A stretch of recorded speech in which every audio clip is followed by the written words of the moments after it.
Hey, Justin, great to have you on here on my show. My first English speaking guest. Uh, Welcome. it's an honor to be here with you, brother. I am as soon as you reached out to me on this, it was an immediate yes. And so I know we'll be able to have a beautiful conversation today. I'm excited to chat with you and just be in your presence, bro, to say the least. Amazing. So I would really like to jump in very quickly, and I would love you to finish the sentences I give you. Okay, first to Mm. start off with. So first one is when I think of modern masculinity, I think of Grounded presence, rootedness, one thing men often get wrong in relationships is that we are both the masculine and the feminine, the most important thing a partner needs to feel is that the person they're dealing with is not the adult, it's the inner child within them. if I could change one belief men hold about love, it would be That love is the core of all of us, and past all of the conditionings and the stories and the limitations we've been told in the human experience, that is what we all have in common. And that is what we can all come back to if we're willing to let go of what's holding us back from that, which is love, the greatest gift of all. wow, you just channeled that. Just, I've been thinking about that a lot lately with the world. Yeah. Just thank you, God, again. Amazing. A time I failed in love taught me Oh, that it's okay to trust the feminine energy. what men can learn from women is Softness. amazing. Thank you Mm. so much. On Thank point. you. Amazing question. Um, Love that. So, I would like to jump in and talk a little bit about, well, first to introduce yourself, maybe who you are and what you do, and what's your vision is for your life and for the world we live in. Yeah, man. So I'm Justin. I'm a 34-year-old man who's just every day doing his best to figure it out. I have a long ways to go. The more I know, the more I realize how much I don't know and how much more there is to learn. And I've gone through a journey of my life, man. Growing up, my parents got divorced when I was 11 years old. That was the first like unfair, like really hard thing that happened to me in my life. And my mom was on her own healing journey. My dad was mending a broken heart. And there I was at like 11 years old, just like stuck at home by myself a lot. And that's whenever isolation and a lot of this work that I began to suppress for most of my life began. And it's when I lost the trust in like the feminine energy as well. And so fast forward, I partied a lot in high school. I was a little knucklehead. I loved sports. I loved everything other than school, pretty much, when I didn't pay much attention to. No one in my family had gone to college or anything. And I got denied into every college that I applied for. And then again, I'm carrying all this pain. So as I'm going into college, I went to a little junior college, and most of my life, because of what I went through when I was young, I compared myself to a lot of people. Like, okay, why aren't my friends having their parents? Like, why is their world not being turned upside down? Why do I have to go through this? Why are all these other families happy? My family was happy just like a year ago, and now it's upside down. There's pain, there's darkness, there's heaviness, there's density. And so I began to care a lot about like the opinions of other people. And I brought that to college, and I continued to suppress through drinking, through partying, through trying to turn my academic level around. So I was one of the lowest graded academically in my high school. And then I turned it around because I had this desire to just prove teachers wrong, to prove other people wrong, to show that, hey, even though I got denied to all these colleges, I can do it. And so I spent this large amount of my life trying to achieve things in order for other people to see me a certain way until it became too much. And then I created a business after college. And the same thing, it's like, how can I create this business in order to have the world see me as a success? I used to be this young, dumb, wild kid. Watch, I'm going to prove to them. It was never about the business or anything else. It was about how people would perceive me. And still, that 11-year-old little boy was inside hurting, needing what he never received at that age. And then fast forward as my business began to grow, I started it in 2016, 2017. My best friend, my dad raised, so when my parents got divorced, my dad raised my brother and I. And whenever he passed, my business was starting to take off a little bit more. I was hiring people on. I had a lot of people that I was working with. So it was a lot bigger than me at that point, which also brought a lot of stress. And then my dad passed. And that's when like my world began to just crumble, it felt like. And all that pain I had suppressed for so long began to surface. And I didn't know how to deal with it. I didn't know about men's work. I didn't know about healing work. I didn't know how to like, I didn't know what this stuff was. All I knew was I didn't want to experience it anymore. And so I got introduced to pain pills, started taking some pain pills during that time. Then I was taking Adderall and like, oh, wow, these pills make I'm really happy and I'm really productive right now as well. This is great. I didn't know anything about addiction or anything when I was taking them. I was doing CrossFit. I hurt my back a little bit. Someone gave me some. And then next thing you know, man, fast forward 3 years later, I was an addict on pain pills. I took them damn near every single day that I could. And I built my whole business off that. And I remember it was April 20th, 2020. My whole world came to a halt. And I had felt, we hear about intuition, God, source, the universe, whatever you want to call it, the power that is, was speaking heavily to me at that time. Like I knew I couldn't keep going down the path I was going down. I may not be speaking to you right now if I did, right? And I knew I had to stop. And if you talk to 1,000 doctors, Christian, every one of them would tell you the way I went about it was not the way to do it. I stopped everything April 20th, 2020, cold turkey.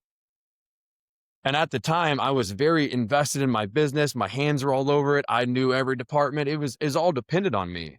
And I just remember thinking like, oh my God, everything that I've been working towards is about to just completely collapse.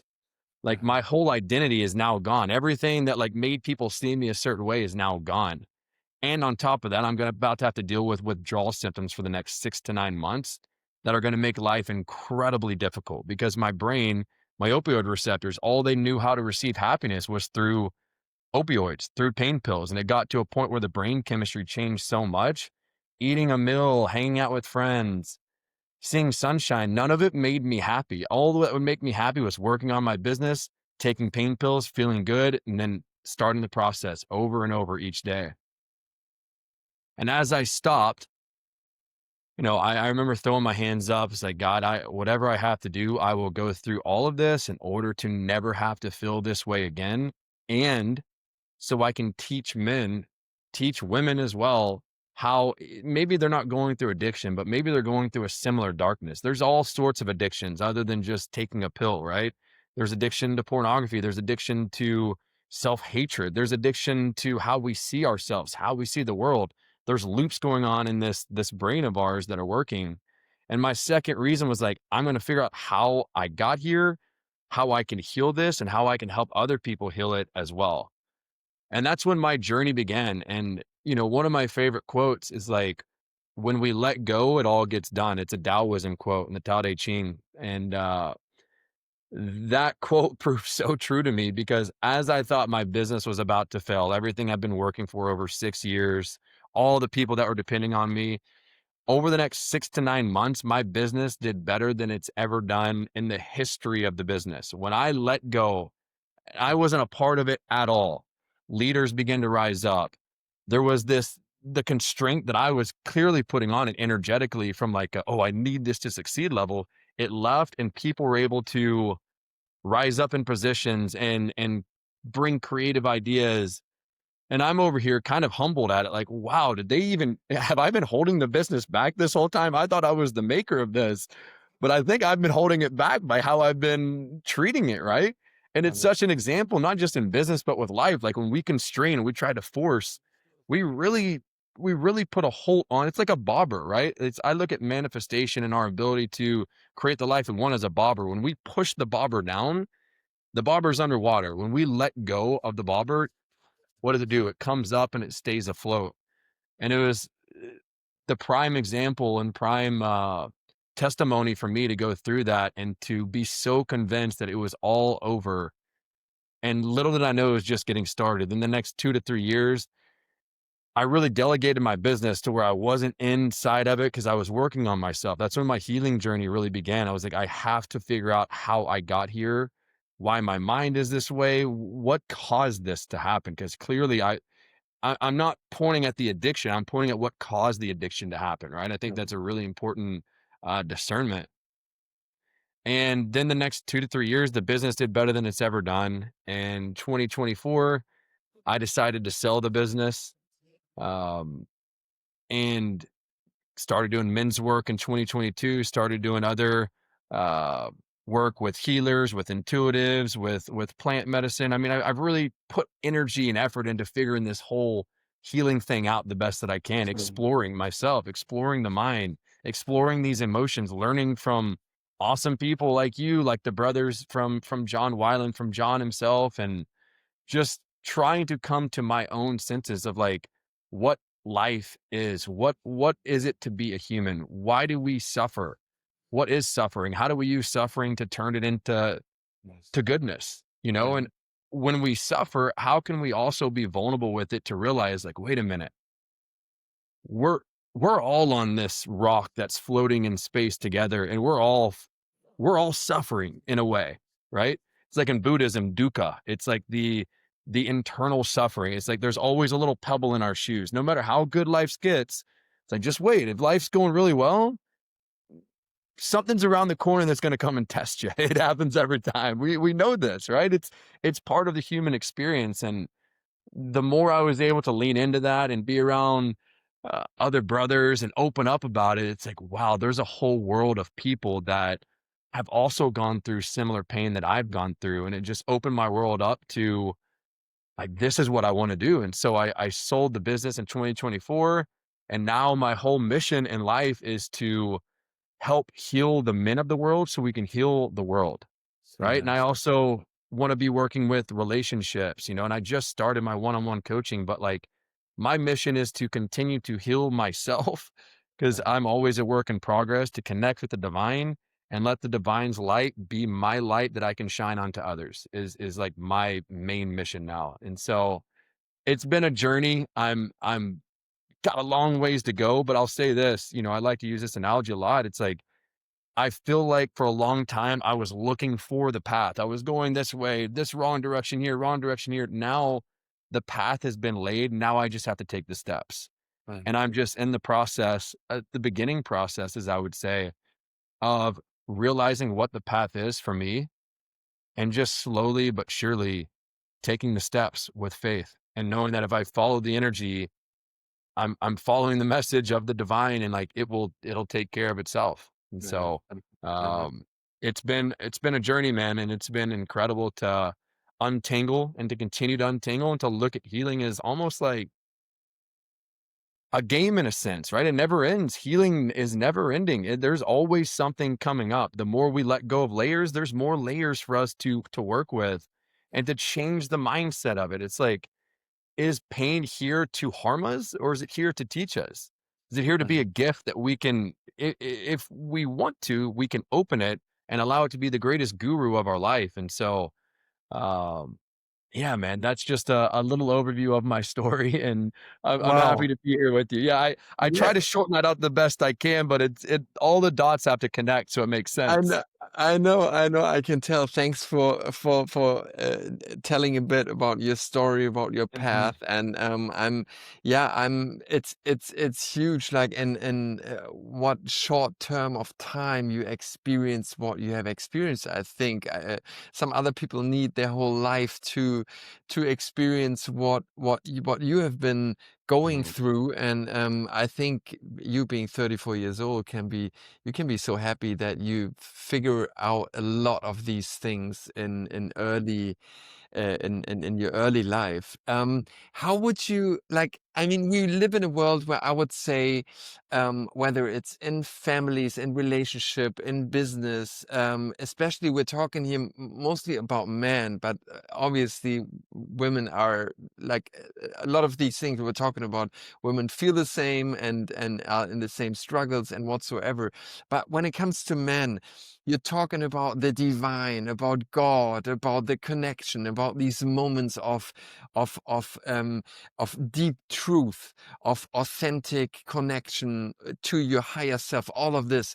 Um, I believe we live in a world where all of this doesn't really have room um, in the way we live. How would you, uh, what would you tell men who are at a step to go into these topics, what you I wouldn't say preach, but what you go like your message you're going out with. Mm. In what way would you make them understand what you talk about? Because I believe a lot of men out there would be like, what's he talking about? Like, it's like, what did he Totally. smoke? You know? Yeah, yeah, yeah, yeah, yeah, yeah. And You know, and and and and to add on, because I had the same, I got divorced, and that mhm. was my start of my spiritual path, and I can relate so much of all of what you're saying. Before that, I would be one of these like, what is he talking about? Like, what's that Googling the language? words, yeah, not knowing, like, conscious, what do you mean a conscious man? I don't know what that means. Yeah, I get Yeah. it. Yeah.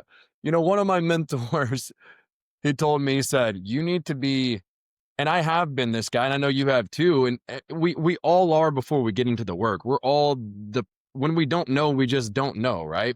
Most of us are getting information passed down from our fathers and from their fathers and from conditionings and from environments. And when we're at a very young age in life, we get conditioned and we create what we call maps of reality with how we think about things, right? And so when we see a father who is not present with his wife, who is not paying attention to them in a way to where they're giving them love, they're giving them compassion, and they're being a what we call a masculine man. Like what is a divine masculine man? To me, it's a man that can embody all the different archetypes that we are as a human. What does that mean in the most simplest form? It's like, well, we've all got this warrior that's inside of us, right? Every single one of us. You go and play on a football team or sports team, it ignites something in us because it's been with us for millennia, right? It's a part of being something greater than ourselves that ignites us to want to work with other men for a bigger cause. Uh, And so all of us, we have this warrior. All of us have this magician where when life gets crazy and it's like, okay, we got to figure something out fast. There's something in us that can allow ourselves to figure it out. We all do that in everyday life. It's part of us. And then we all have the lever. Like look at any man who's done any men's work or not and have them bring a baby into this world. What is that man going to feel towards that child that he just brought in the world? It's love. It's pure love. That's the lever that's inside all of us. And then we have the king, right? The king of the castle, the king of the world, the one who stewards the land, stewards the people in his world, stewards his partner, stewards his children, learns how to initiate his children, to teach them how to become from boy to man. Most of us did not have the luxury of seeing our fathers embody what we call those archetypes. It's just that simple, right? And there are some who do, and you got that golden ticket, amazing for you, but there's a lot of us who didn't. And so now we have self-initiation in this world. You know, back in the days, there was a clear, when you are going to become a man, the tribe and the village, like you will go off and do something incredibly challenging that will embark and be a milestone for you to turn into a man. We don't have that in our civilization anymore. And so a lot of it is us learning how to get initiated with just the hardships of life and coming out on the other side stronger versus letting it fold us and break us like life can do to so many of us, if, especially if we don't have brothers on our side, if we don't have the right father figures or the right mentors on our side. And so, what I would say to any man is that, like, the first thing we all have to realize is that as a man, what is a man? We are all those things. We're the warrior. we're a magician, we're a lover, we're a king. But somewhere along the way, we were born this way. This is not something that like, oh, okay, well, that's just like maybe he's that way. No, no, no. I truly believe all men, we embody all of those. I think it is a divine gift for all of us. But when we get brought into the world, those maps of reality and how we see our fathers act and behave and treat their wives, which is going to be your mom, and how their fathers did the same thing. It's been passed down. We forget that that's inside of us, and then we start to think like that way of living is the way of living. So we get conditioned, and then we operate the same way. We operate the same way until we realize the pain of operating that way becomes too great to where we have to change and figure out how we're putting ourselves in these positions that are not sustainable. And that's Mhm, really when any type of change happens, Christian. It's like when the pain of staying the same is greater than the pain of change, then we'll change. We mhm, we we have to be able to have leverage in life to be like divorce is a very strong one, right? In men's groups that we go to, it's like you find men who had that same experience. They didn't have the father figures, and so they were operating based out of their own wounds that they received from their mom or their dad, or how their dad treated their mom. And then the same thing happens with them subconsciously without even knowing it. And then that divorce, boom, leverage happens. And now that man has woken up and he's got two options here. He goes, okay, I can continue doing this, point the finger at her, make it blame her, or I can take responsibility, be the king of my world, and say, wait a minute, this is now my doing. And if I've got myself here, I can get myself out of it. And that's an initiation in itself right there. That man is now being initiated. It doesn't matter if he's 40 or 50 years old. The initiation into manhood can happen at any age, depending on what we're going through. Whenever we're not letting that little boy that's inside of us, the wounded little boy, come out and play and drive in the driver's seat, the initiation is really whenever we allow the little boy to bring us the gifts, but always know the little boy is back there and the man is in charge. The man is always driving while making sure the little boy has his nourishment and is mhm, receiving what he needs now that he never got back then.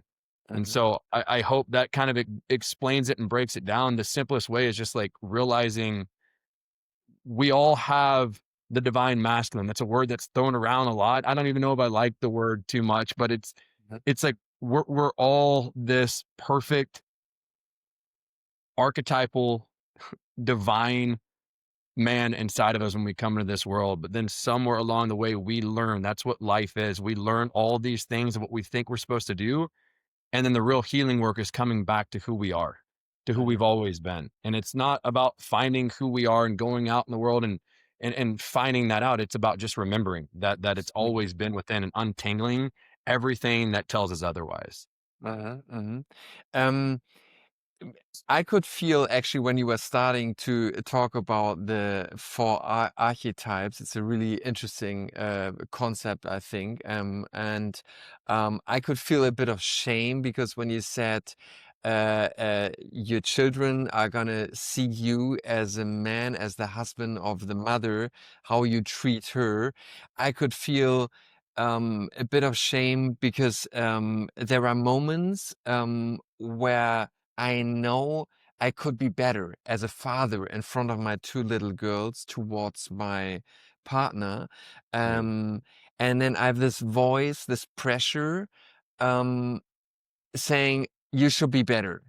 Because I've been doing men's work for a few years now, and um, I put all I have into this work as good as I can, but the pressure is so high. Right. And I think I've always been like a good guy, but now I'm learning all this stuff. I have to deconstruct. Yeah. I feel like a 15-year-old boy in many situations, needing to learn a lot, needing to initiate myself because my dad is not there anymore, and so on. So, what do you think is and how do you um what can you tell men who start doing the work about pressure? About Yeah. we're living in a world where everybody's is under pressure because of work and relationship and kids and da da da da da and Mhm. everything. Um, and now, guys like us tell other men, you need to do man's work and you need to Mm, work on yourself and you need to deconstruct all what you've learned or a lot of these things. Um, so it's something you put, another load you put on men. yes, yes, What yes. can you tell men who are So struggling with that? this is also something that's really important for all men to understand. The deepest men's work there is just the ability to begin to face yourself. To just like you said, to follow the trailheads back to, okay, where is this coming from? Whenever my partner says something and she hits something inside of me, and it's not love anymore. We know what it's like being in those moments. Whenever we have something happen to us, and we know what it's like to respond with an open heart and have understanding. And when we have understanding, we have an open heart, we're usually so confident and rooted with who we are in those moments that it's reflected to our partner. When we're a little shaky in ourselves, our partner, our children, our environment, they're always going to reflect back to us exactly what's going on in our internal world. Mhm, Always, always. And the trailhead for all of this work goes back to the little boy. It goes mhm, back to the little one that's inside all of us. And so when you brought that up, it's like, I feel like this 15-year-old boy's coming up. Well, that right there is, brother, that is the deepest work. Having awareness of that and being gentle with yourself. Like, look, none of us have this stuff figured out. We call it men's work because it is work. We should call it men's practice because it's a practice every day. And like, the more we hit that little boy, we have to, one, shame has two options with it, right? Shame can either be torture or it can be a teacher. So when shame comes up and we're being very hard on ourselves as men, are we going to let that define us in that moment? And are we going to let that build and then create more of that little boy that's wanting to come out? Or are we going to allow it to teach us? And we teach ourselves by doing exactly what you said, following the trailhead back to where this could have come from. Like, mhm, okay, I just responded in this way. She did this, which kind of makes me feel that way. At the end of the day, okay, the root of this is actually, I don't feel like I'm enough right now. mhm, Like, she's kind of making me feel like I'm not enough. And even if I felt like I'm enough and she did the same thing, that wouldn't bother me. It would not bother me at all. But because I have that belief inside of me somewhere, now it's hit me in a way to where I'm going to release that out to my environment, respond out of a shadow, respond in a way that's unconscious, and not respond out of love. And so, why this work is so important is because when we can actually just go in and face ourselves, a little practice is like when we get hit with something, it's this simple question: where did this come from? mhm, Where is like, what age of my little boy did this come from? For me, there's a lot of that. Like I told you about the divorce, there's a lot of that little 11-year-old to like 14. That was a very pivotal time for me for not feeling enough, judging myself against the world, feeling isolated, feeling lonely, like not feeling like I want to be around other people. And it's like, do I really not want to be around other people? Or am I afraid they're not going to like me? So I limit myself from being around them. Right. And so I constantly, anytime something comes up and my partner will trigger something in me, I get to myself. And I think it's really important for us to say, hey, I just need some time to reflect. I know this is my own shit going on right now. Just give me some time, baby, so I can reflect on that, figure out what this is, and then I'll come back and I want to respond out of love, not out of my ego, which is what I'm in right now. And when you give yourself time, just think back, like, what is the root of this? Where is this coming from? And then go and give that little boy, little Christian or little Justin, what he needs to hear that he did not hear during that time, mhm, and use it. The brain doesn't know the difference. Like, it has no idea what's real and what's imagination. That's the beauty about our brains. And we can use our senses and bring that little boy in, what they look like, and hold them and really feel them and just give them advice, give them a father figure that they did not have during that time. That is how we heal the boy and awaken the man, awaken the king, awaken the lover, the magician, the warrior. That is the work right there. mhm, Following the trailheads back to the little boy who is just desperately needing you to give him what he never received. Mhm. What would you say, I mean, that's a pretty hands-on, kind of Yeah. technique to do Uh-huh. because we all find ourselves in relationships or in work environments where we, have discussions, where we get angry, we get triggered. Would you say, or do you actually, do this? So you get in a moment of imbalance, of anger, of ego, whatever. You're losing the path of connection, of love, whatever you want to call it. Do you step out? Do you communicate to your partner, to whoever it is, that you need to step out and take your time? What's happening, what are you actually doing and what's happening within you in these Yeah. moments, and how much time do you need? Because um eh, I mean, we're talking here about having 5, 6, 7 years of doing seminars and therapy and coaching and Mhm. and people who are Mhm. listening to this, they're like, how should I do that? I can't pay for Yeah. this. I don't have the time for it. Yeah. So I'd like to have a really hands-on tip for somebody who's not in it yet. Yes, yes. So the hands-on tip is first getting the agreement with your partner. That is the most important piece because sometimes if you're needing distance, she's actually wanting you to lean in. And so now there's a contrast there, right? If you're needing space so you can process this, but she's like not wanting you to have space because she wants to deal with it right now, depending on what her needs are in the moment, you have to be able to come up with an agreement. And the best way to do an agreement with your partner is to just narrate what's going on inside of you. Mm, My little boy is coming into play right now. mm, I can feel my ego risen up. This has nothing to do with you. Give me, and it's important to put a time limit on it. You don't want to just like, hey, give me time and then we can report back on this. Bring some structure to it. Like give me 30 minutes or an hour or mm, half the day. It depending on who you are, dude, take as much time as you need so I can work with myself. That's the first step. Get an agreement, okay, from your partner. Set a time.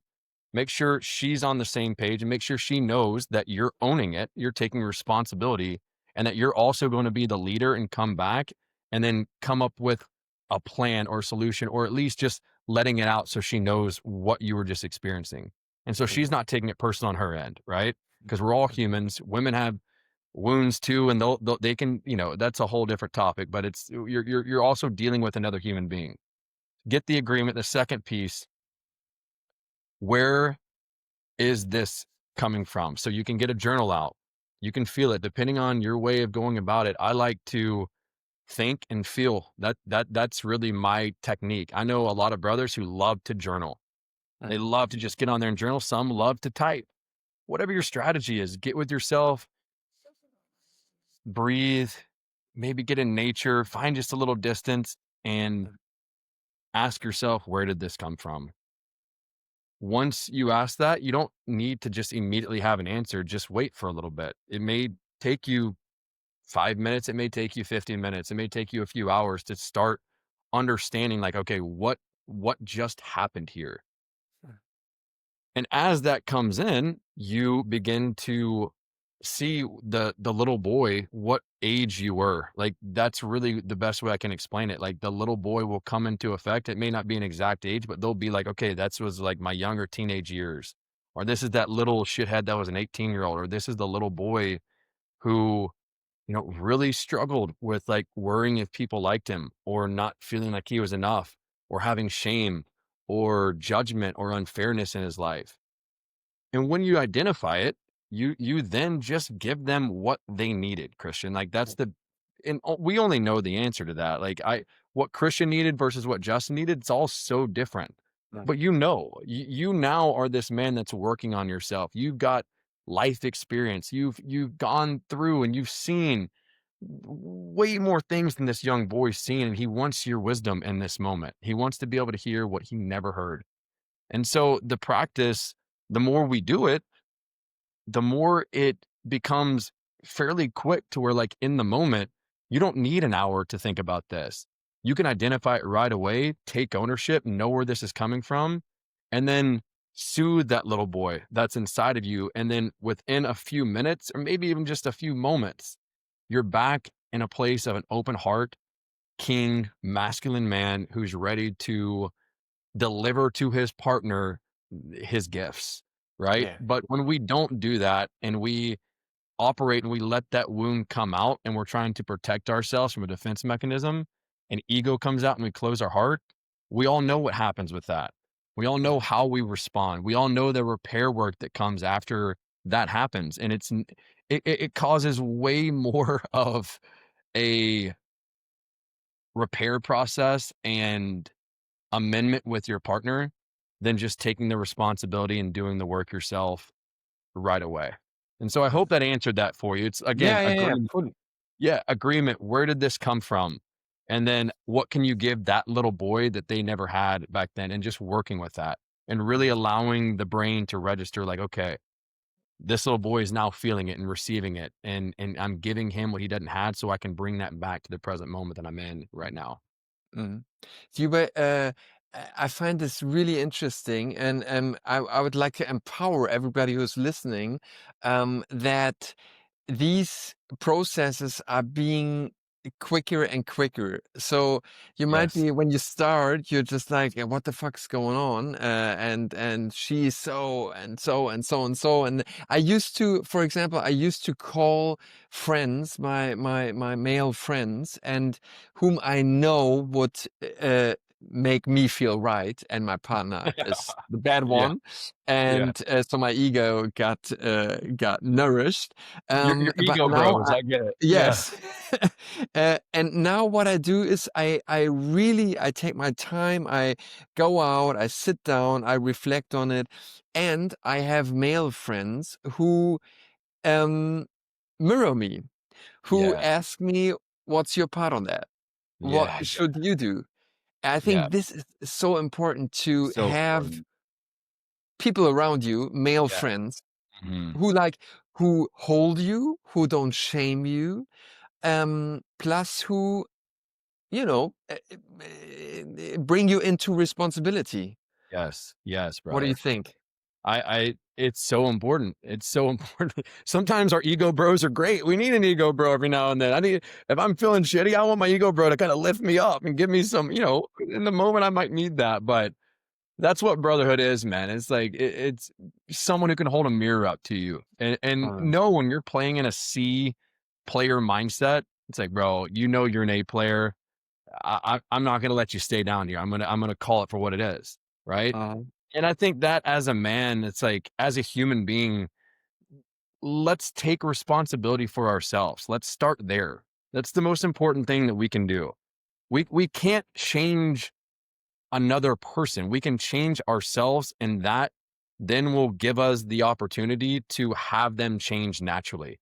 Right. mm, And this is a human being that we're filled with emotions. We're all filled with wounds. We're all filled with these things. We all have these human desires and needs that we crave. And so, especially being in a relationship, it's like, let's remember that there's my perspective, there's her perspective, and then there's a third perspective. This is a practice that I learned in NLP that I love. It's like my first perspective. Okay, I'm seeing it this way. She's doing this. She's making me feel like shit. She's acting crazy right now. Now I'm going to let's drop out. Let me go to second perspective. That's her perspective. Oh, she actually is probably, this is probably making her feel very unsafe and like very uncomfortable that I'm not like holding space or I'm not understanding her in this moment or seeing her. And then there's the third perspective, which is a beautiful perspective. It's like now I'm going to totally disassociate myself from me and her. And I'm just going to see it for what it is, as if like I'm someone who has no interest in either party. uh-huh, Oh, I see. I uh-huh, call it God's perspective. I call it the divine's perspective. Let's see it like the divine seeing it, right? uh-huh, Two uh-huh, humans that are emotional, that are trying to figure it out, who have love at the core of them and are just good people, but are also humans and who are reflecting each other from what's going on in their own internal world. mm, So yeah, just that's another piece, man, is like realizing we be gentle with ourselves as we never really figure all this stuff out and realizing we're not alone and that the more we work, the more it works. and Yeah, that yeah, you may right. start doing this. And you're like you said, it could be an hour and you may not feel anything. Dude, you just keep trying. Bring that warrior out. Keep showing up. Mhm, And I promise you, as you know, Christian, it will come. It will surface. mhm, And mhm. then you get to face yourself. And the more you Yeah, face yourself, the more you can come back to yourself. yeah. Yeah, I think it's so important to take time and believe in this, that the space and being just on your own without your phone out in Mhm. nature, that it will bring things up and make you It will. realize who you are and how you acted and what pain you're feeling and what sadness comes up and anger and all Yeah. of that stuff. Yeah. Um, Yeah. what so you were saying you're working with men. You also work with couples in Yeah. relationship.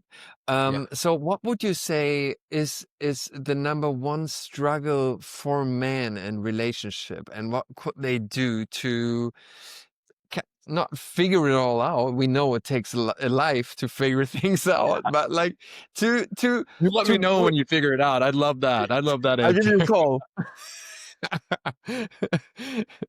Must be in 2.5 years or something, I guess. Yeah. Yeah. Yeah. So what can you tell the men who are struggling, who are in a relationship? I have two little kids, who are married for 15 years, that kind of Yeah. thing, and who are in their relationship dynamic. It's everything's okay, but and they don't really believe in change. Um, Mm. what can you tell these men? So it's a man who doesn't believe in change. Does he want to change? Um, he's probably not conscious Of that change, that it it's could possible. change. That Okay. that's possible, yeah. So what I would say to someone in this situation is like to go back. I heard Tony Robbins say this one time. He goes, if you want a relationship to succeed, go back and be in it like you were at the beginning. And so really working to come back to like what we all know, like when we're first in love with someone, it's the most incredible thing in the world. Intimacy's high, the sex is amazing. Like it's just life is, you want to scream it on a mountaintop. That's what love feels like at first. And then when we started talking about facing ourselves, if we do not face ourselves, what happens with that? Reflections happen. We respond. Repair that's needed doesn't occur. And so then you start stacking that year over year over year. And then now you have contentment that's in place that most likely, and this for people that want that, hey, do what you want. I'm not here to tell anyone how to live, but most likely there's a deeper desire to go back to how it was, to go back to where it's love, where you could be yourself, where you were curious, where you were dating them, where you were pursuing them, where things were just awesome. Mhm, I believe that the honeymoon truly can go on forever if we're working on ourselves and we have a partner who's willing to do the same. mhm, When we stop doing that, when we stop trying, when we just let life happen to us, now it's like an empty canoe and it's going to take us wherever it goes. mhm, Right? We have to be willing to row. We have to be willing to do the work so we can go to the destination that we want to go to. And so, for anyone that's in a situation like that too, it's like get real with yourself. Like if are you happy? Right? Like this is the mother of your children. mhm, You married her for a reason. You love her. You created a life with her for a reason. I believe in divine soul complements in this world. I really, truly do, that are here to teach us and give us mhm, opportunities, but we also have free will. Like, are we going to act on it? mhm, Acting on it is just learning to work on ourselves. And this is my opinion, and also learning to find our connection with the divine, with God, whatever that looks like with you, whatever your permission slip is, finding your work with God. The more that we can work with God, the more that we can bring that work to our relationship, to our children, to our world, to our message, to our purpose. When we mhm, lose sight of the most simple, it's not a complex equation for me. I try to keep things. One of my core values, Christian, is simplicity. So my work is like God is first. Let me work every day to get closer to the divine. How can I be in nature more, get off my phone more, and just receive, just like you talked about, what is coming in? Okay, got it. Like this is my work right now. Okay. And if I can work with that, if I can work with the divine and know that I am on a path to connect with God, I know that all other things will then begin to take care of themselves, because Mhm. that divine relationship with with God now will seep into my relationship, because there's a different way that I'm living, there's a different way that I'm feeling, there's a different way that I'm breathing. Like, oh yeah, I've made all these mistakes. Wait a minute, I'm a child of God. Mhm. I'm supposed to make mistakes. Like a child walking. There, we don't reprimand a child for who's trying to learn how to walk, who's falling down over and over. We know it's part of the process, but somewhere along the way, as human beings, we forget that we still are that child. I don't care if you're 100 years old. We're children of Mother Earth. We're children of God, learning how to live this life in the most optimal way. Mhm. And I believe we all deserve happiness and love and just a partner in a relationship that fires us up and lights us up in a life that we're excited about. I think it's at the grasp of all of us if we truly, truly want it. Mhm. And just to explore that, are you Mhm. actually happy, or have you developed contentment over the years because that's what you've seen most of your life with your parents? Mhm. And do you want to change it and make it Mhm. bigger than yourself? Like, okay, you got kids. One of the greatest ways we can create leverage in life, Christian, is like, let's not even just make it about ourselves. How can I change so my kids can have the best life possible? How can I Mhm. be the one that can change the karmic lineage that's been passed down? Yeah, my dad acted this way, and my grandpa probably acted the same way, and great great grandpa. Who says I can't change it myself? Mhm. You have the power. You have the ability. And if you're facing things and you're becoming aware of it and doing men's work, I believe that it's been given to you as a gift. You just have to open it. Plus, I think when you decide what you were just saying, I want to change the lineage, I want to change my life, my relationship, I want to be happy. I strongly believe that life gives you the possibilities, the Totally. people, the books, the ways how you want to, how are you going to create your new life and Totally, without man. pressuring yourself. Yes. Yes. How would you say, coming back to relationship and man and relationship and what your perspective personally from your own relationship and living a relationship with your wife now, um, what's the biggest struggle for Mhm. men in relationship and where uh, uh, lies a lot of frustration and Mhm. anger and misunderstanding and how could man in a probably quick way practice something what will automatically change the dynamic Mhm. in their relationship? Two greatest fears of a man is the fear of not being enough and the fear of not being loved because of it. This is the most commonality I've seen with men. It's like this feeling of not being enough.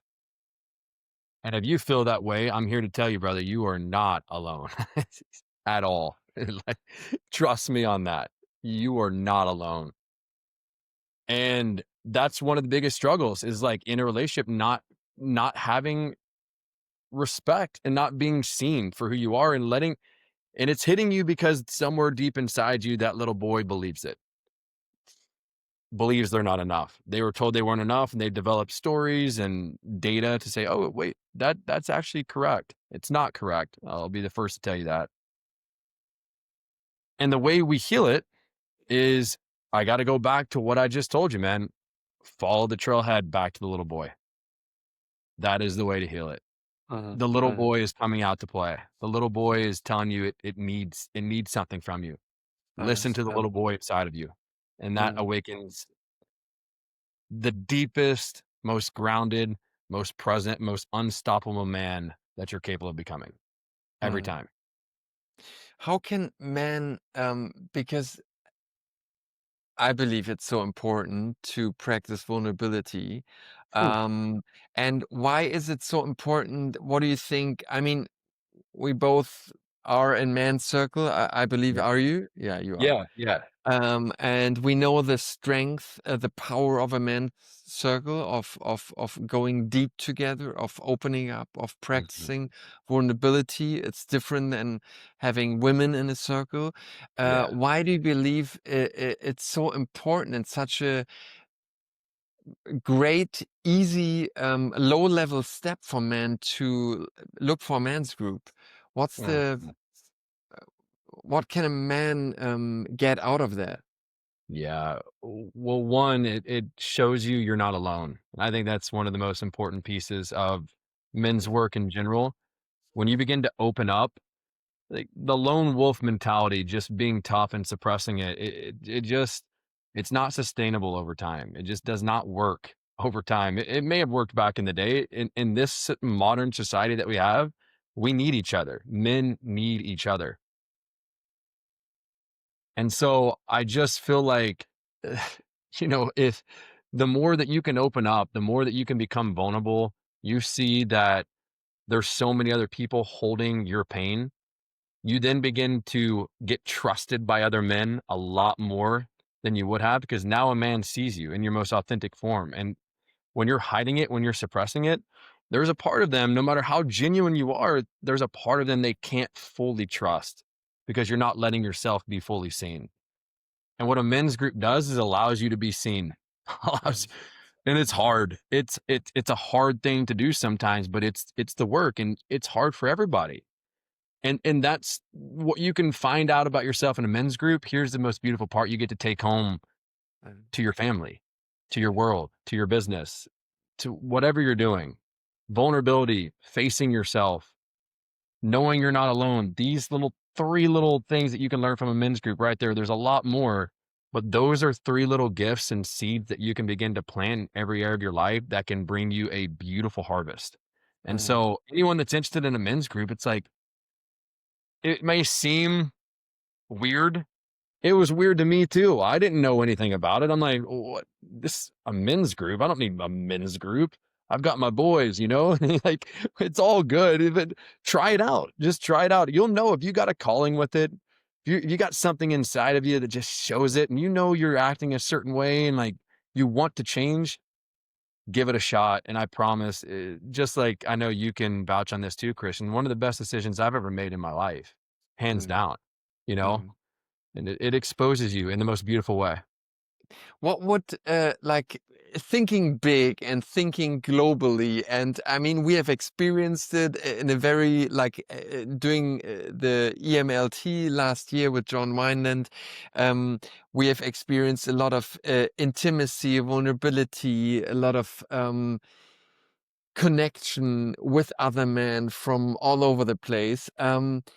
What do you think would a world, businesses, politics, media, the world we live in, how would that world look like if man on a big scale start going into man's group and feeling what we feel and have felt and have seen Mhm. and have experienced? It would slowly but surely heal the entire world. It would change everything in the world when men began to face themselves. Because when a man faces himself, he learns in due time how to be gentle with himself. He learns in due time how to take responsibility for himself, not pointing the finger, not blaming other people, not dividing themselves because someone else thinks different than they do, not hating them or wanting to kill them, which is what we're seeing now. Uh, And now a man knows, like, respect, like, this man obviously is going through.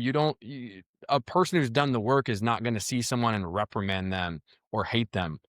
Instead, he's going to see himself in that person because he also knows what the pain is.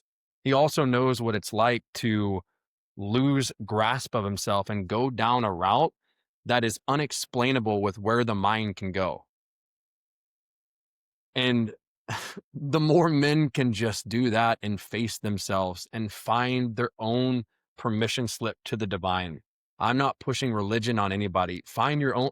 There's a reason there's so many different religions. There's a reason the East has a different way than the West. In my opinion, my humble opinion, there's a lot of different ways to find the divine, to find God in your own way, your own world. A lot of people can do it just in nature. But the more we lean into that, finding God, and in return, finding ourselves, we then heal the world. Yeah, We yeah. then we create men who can stay grounded, who can teach their children, and then that generation comes in because of their fathers, and now we've got traction. We've got momentum. And I think we're closer than we've ever been, brother. I really truly believe that. And it doesn't Yeah. seem like it. It seems like we're far from the news line, but man, I tell you what, it feels like there's a shift happening, Christian, in a way to where collectively as a consciousness, we know something has to change. We're waking up in a way. We don't know exactly what it is. I think in 2020, it really sparked something. And Right. now we're seeing it. I feel like we're coming back to like the masculine energy, the feminine energy, which we all are, but learning how to embrace those. And also know like if we're a man, it's okay to be in our feminine every now and then. That's how we create, that's how we play. And if we're a woman, it's okay to be in our masculine, have structure and still be a badass out in the business world, but then always coming back to our core and having that polarity with other people in our world, I think it's the most important work there is. Yeah, yeah, yeah, right. I mean, I'm always in between. Like basically, what you're saying, I completely agree, and I have the same feeling. And I've been I learned Kundalini yoga, so in the old Kundalini yoga books, I Huh. read what is happening now. It's been described, and Yes. so I strongly believe in that. But then, I have moments on the playground with my kids, and I Yes. hear a father who's 10 years younger than myself, talking to his son, who's like 5 years old, in a way where I think, oh my God, like, are we stuck in the 90s? What's happening? Like, oh my God, like, this is the world we live in.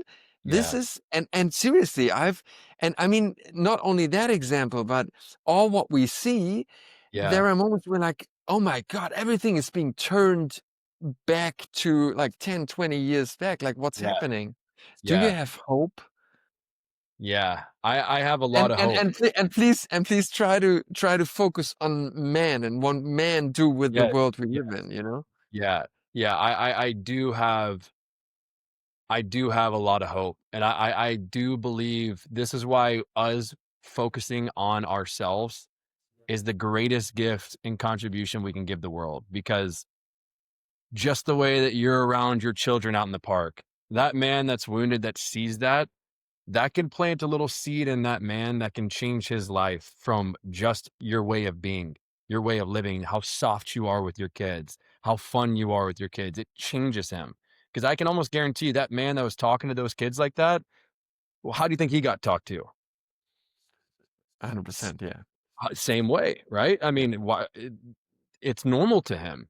It's normal for a man to treat a woman as she's below him if that's what he's seen his entire life and hasn't known any difference. It's normal to these people. But what's also normal is men focusing on themselves, doing the work, and collectively, because numbers, proximity is power, brother. And the more that we have, the more men that we can get in and just continue to face themselves.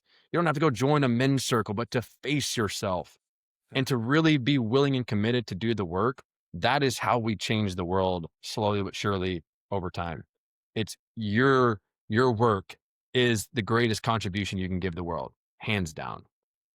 I love that. I want to share a little because that reminds me of of a very good friend of mine, and he's I don't know 45 or something. He has a child. He is married, and after 20 years of working in big companies, he has quit his job, and now he's for 1 or 2 years he's working on himself. And obviously, in the world we live in, capitalism, you need to move on, you need to grow and do business and money and all of that kind of thing. And he's doing the opposite. So when we talk, he's sometimes in his car and he's like, I'm gonna go to a yoga class now and rest afterwards. And because I'm working on myself, and it's complete contradictory to what we believe progress is, because he's not really doing anything Yeah. for the world we live in. But Yeah, I think exactly. you But he's understand, you get actually it. doing everything that he's supposed to be He's doing. He's working on Yeah, himself. exactly. And I had a moment in India, at in Rishikesh at the Ganges, where all the sadhus, they sit at the Ganges and they meditate 24/7. And Mm, that was the first moment where I realized the work they do is just so important for this planet. totally, totally. I mean, there's some, it's the mind heart, what is it, the Heart Math Institute, but there's proven data that our heart brain coherence, us getting in a collective group and focusing on love and sending love out, lowers crime rates in certain cities by a Right, drastic amount. So, like, we have to understand just how powerful healing is in numbers. And it right, goes back to just like what we were talking about, Christian, the more that we can continue. And I feel this work is getting more and more popular, which fires me up. And I love being on my end, being able to have a platform like social media to spread a message and maybe to plant a seed in another man. It's like, okay, that's, I've never right, heard that, but let me dive more into that, right? There's a shift happening, and just like the ability to change a city, the more that we have men, like I said at the beginning of this, man, we heal the men of the world, we can heal the yeah, world. yeah, Truly.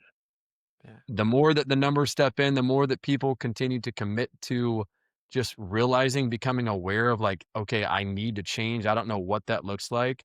It's okay. None of us really do at first. It's always an exploration of figuring it out. But just knowing that, like, I don't want to be this man anymore. yeah, I want to break free from the chains. yeah, That right there is the only thing you need to become the man you're capable of being, because that's when the journey starts. Now, we talked about it earlier. It's like the path gets laid when you know that you're not the man you've been acting like, and there's something much deeper, something much more magnificent within you, and you want to find out how you can lead yourself there. yeah, That's men's work right there. right, Facing yourself day in, day out, while also being gentle with right, yourself. We're humans. We have no, this is all a mystery, man. It's a big, gigantic, awesome mystery of an experience. And we're all in this quagmire together. We're really figuring it out together. So be gentle with yourself as you work on yourself, and realize that forgiveness is really just our ability to realize that the past couldn't have been any different than what it was. The past was there to teach us. It's right, just there to teach us. We're constantly, oh, mistake here, mistake here. Okay, learn data. Oh, I shouldn't do it that way. Okay, I can do it this way. We're learning always. Let's right, remember that we don't have to have it all perfect. We right, messed up relationships in the past, so we don't have to mess up relationships now or in the future. It's all part of the process. Trust in that process, trust in the calling, knowing there's something deeper, and just take the fucking step. right, And that step will be the greatest step of your life, I promise, because that's when the work begins. And that's right. when the fun begins. And that's when the mystery deepens even more. And you get to meet awesome people like I get to meet right here with my brother Christian. And you never know where it's going to take you, because now you're on a path that you know your soul wants to be on and is supposed to be on. Hey, brother, thank you so much. I'm not only happy that you came here and that we talked, but I'm also happy that you, with a lot of things you said, you reminded me of the divine, the connection, Mhm. yeah, all what is already there. Because, Yes. as we all do, I'm struggling here and there and questioning Me too, myself. bro. And Yeah. sometimes, I have days where this voice is louder than the connection we're talking about. So Yeah. thank you so Me much for too, the bro.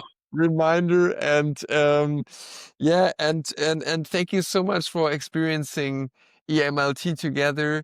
Yeah, Just for dude. all of you listeners out there, Justin and myself, we had a very, very intense session in that training. We can still write each other messages on Instagram, and we know exactly Well, what we I'll never experienced. forget it, let's say that.